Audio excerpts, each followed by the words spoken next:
What is the number one way to build your team's company culture?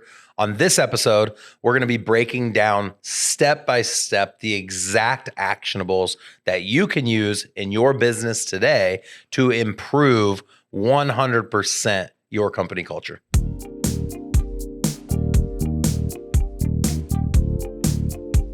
Hey, what's up, you guys? Jeff Cohn here again with another episode of the Team Building Podcast, where we interview top team leaders, broker owners, and thought leaders from across the country. Really excited for this episode today that's going to be speaking on team culture, how to build a team across all verticals: real estate, mortgage, title, insurance, property management, and investing, and keeping culture at the core. So first and foremost, I want to share my story. I was an agent starting in 2006. My intention was to help as many buyers and sellers as possible in their buying and selling process. I did that for 60 to 80 hours a week for 5 consecutive years. And in 2011, I launched my first team, our flagship team, Omaha's Elite Real Estate Group in Omaha, Nebraska. Originally, that team was at an indie brokerage, and then we ended up partnering with Berkshire Hathaway up until about 2020, where we launched our own brokerage, which is KW Elite, which is a Nebraska Keller Williams franchise. The real estate team in 2011 was launched, and it grew from 70 to 700 sales in 6 years, making it the fastest growing real estate team in history across all brokerage flags, and the number one team in the world in 2018 at Berkshire Hathaway. So team culture played a major role in our success. First and foremost, we were a culture of success. So I'm going to share a few strategies today of things we did that I would suggest you do while you're building and scaling a dominant team in your marketplace. So the first thing that I want to talk about is actually outlined in a great book called The Dream Manager. And the idea behind this specific topic is to help the people in your organization, both admin and paid salespeople, the ability to dream bigger. And with that dream, it answers the main question that all of us have when we go to work every day is, why are we doing this? Why are we sacrificing? Why are we putting in the extra hours? Why are we choosing to work with people that are sometimes challenging to work with, both colleagues and clients? And in the book, The Dream Manager, it takes you through a story of an entrepreneur that owns a janitorial company with over 700 employees. And this particular gentleman is struggling with retention. And he thinks the answer is paying more money. And I think oftentimes as leaders, we think that's our answer as well. Or giving our agents better value, or giving them a better split, or providing a cool office or a neat podcast studio, or whatever the case might be. So instead of just handing out free money, they decided they would do a survey for all of the people within the organization to determine what is it that they really needed to retain and attract more people. What they came to discover is it had nothing to do with money. In their particular industry, as it was pertained to janitorial services, they had a challenge with transportation. A lot of the individuals didn't own their own vehicles, and so they'd use public transportation. But a lot of times as a janitor, your work is done during night hours from 10 p.m. to 8 a.m., and public transportation doesn't usually run in most places in those hours. And so instead of the company paying an extra $2 an hour per employee across 700 employees, they decided to purchase several vehicles and hire drivers and provide people transportation, and their retention went way up. And the same thing happened about a year or two later. Again, they were struggling with retention, and they thought, hey, maybe we need to pay more money. And they reminded themselves, well, hey, the last time we discovered it was transportation, maybe it's not maybe the issue isn't the money again, and there's something else. And they came to realize, and this shouldn't come as a shocker, most people don't grow up and want to be a janitor when they grow up.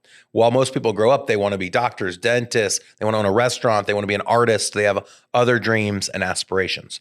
And so it's important as leaders that we also recognize not everyone wants to be an admin. Not everyone wants to be a showing assistant. Not everyone wants to be a buyer's agent when they grow up. I'm doing air quotes for those not watching.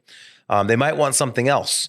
And so it's coming to the realization as a leader that your company may end up being a stepping stone to launch individuals that are both salespeople and admin into their next career.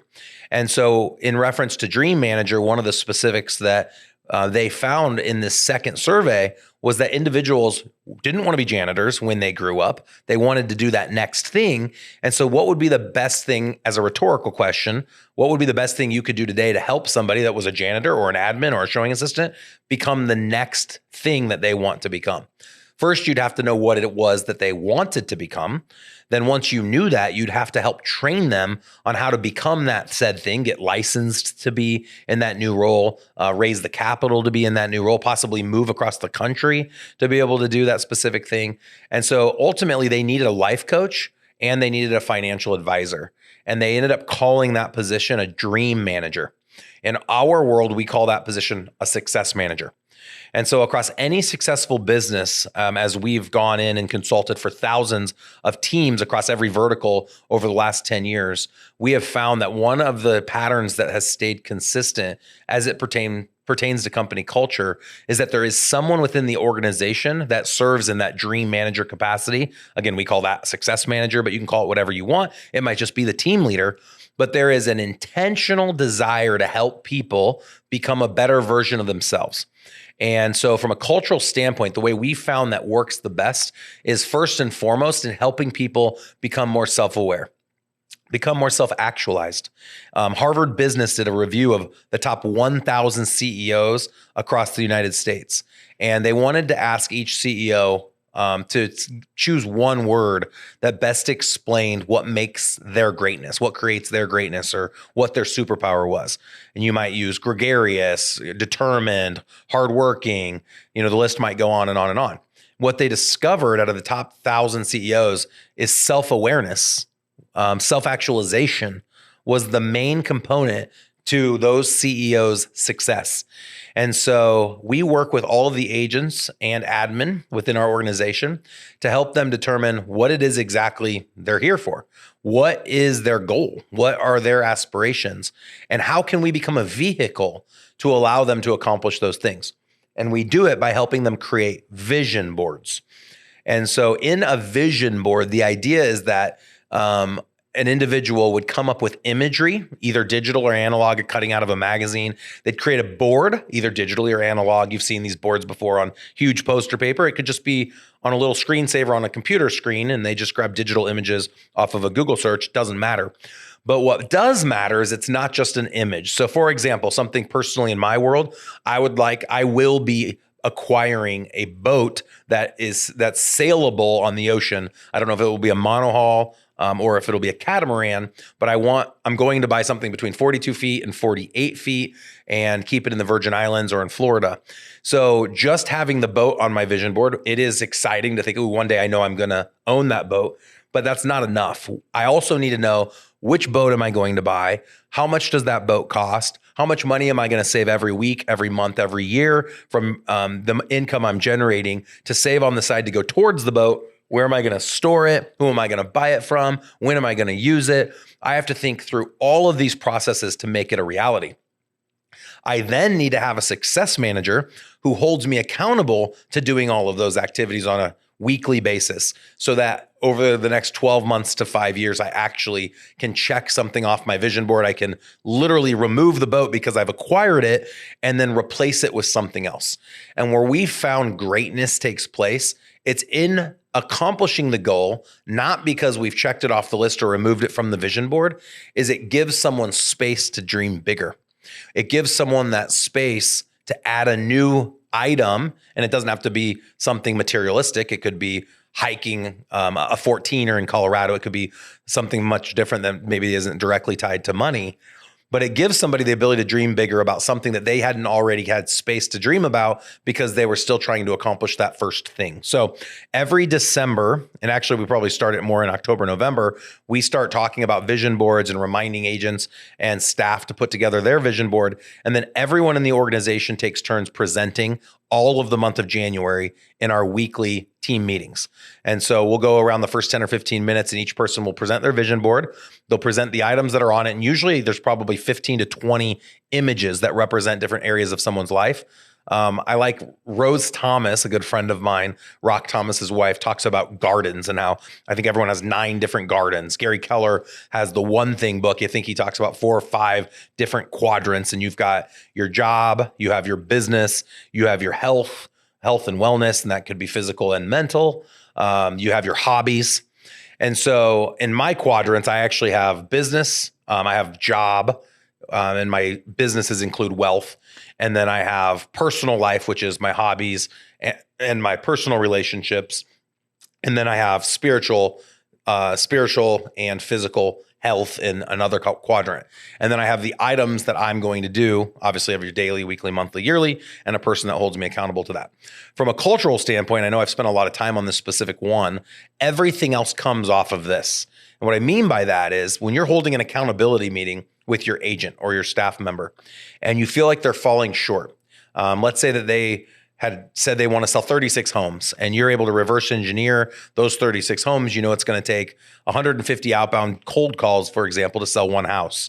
And they need to sell 36 houses. Then you just take 36 times 150. You divide that over 52 weeks or 50 weeks if they want to take 2 weeks off, whatever the case might be, to each individual person.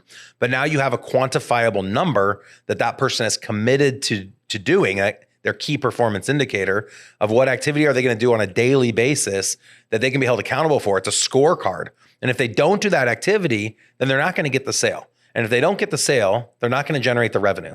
And if they don't generate the revenue, then there's a lot of items on their vision board they're not going to be able to check off the board. So instead of having an accountability meeting where I say, hey, Johnny, why didn't you make your calls? And Johnny's going to make an excuse. That's give me an excuse for why you didn't make your calls. And everyone justifies why they don't choose to work hard. Everyone has good reasons to share with you as to what excuse they had as to why they didn't do the activity. So instead of saying, why didn't you do the activity? We ask, what item do you want to remove from your vision board? Because what we have found is there's a direct correlation to work. The consequence of work is result. Result is what's on the vision board. It's how someone chooses they want to use the money that they're generating to live and lead the lifestyle. I think oftentimes a lot of us are victims of not choosing to be self-actualized, not asking ourselves, why are we driving the revenue? And so we have the money and we have no idea why we're generating the money. There's other people that they have all these ideas, a million ideas of what they want to do with the money, but they aren't self-actualized in the activities they need to be doing, the KPIs that they need to be executing on to generate the money. So when you put that together, you're going to have the strongest company culture ever because people are going to come to realize that your company is the vehicle for them being able to check things off their vision board. Your organization is the stepping stone to allow somebody to move on and possibly own their own real estate team or mortgage company or title company or restaurant or whatever the case is that they're trying to do. The reverse to this is when we find that somebody's not plugging in, they're not self-actualized, they're not putting in the work, they're not creating a vision board, they think it's silly, they just kind of want to play defense and wait for stuff to come to them, we realize they're not a good fit for our organization. And what our intentionality is not to fire them. We want to release them back into the work world so that they can find somewhere that can become that can serve as that instrument to allow them to become a better version of themselves.